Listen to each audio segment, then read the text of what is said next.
naturally, that's the process. That was part of the process, the back and forth, the different of opinion. The city council, we feel really strong that our neighborhoods are gonna be hit hard with this budget.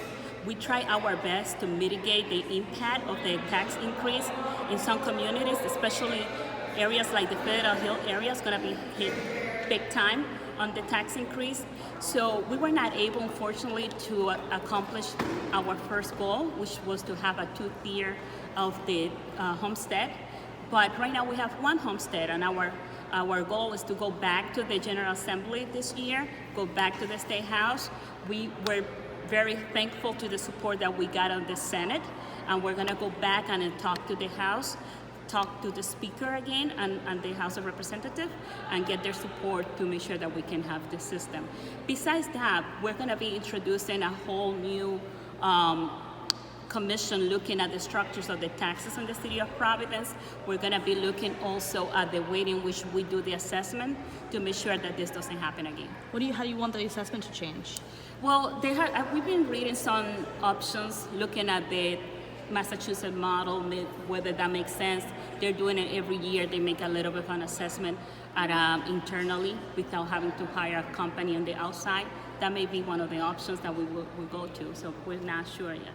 Can you speak to Commissioner Perry's salary was cut, the line item was cut by $40,000, but it's still unclear how much he's going to get paid. What is the council's intent there? So the city council's intent was to have a budget that the positions listed in there reflect what the salary review recommended. As a body, the city council have not taken in the recommendation of the salary review. So that was part of the back and forth that we had with the administration. We believe that we have not received and approved the recommendations of the salary review.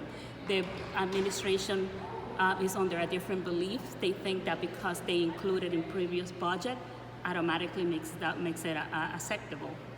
We don't think that that's the right way to do it. I think we have to take it on as the body of the city council, look at all the recommendations and decide whether we agree yes or no with the recommendations of the salary review.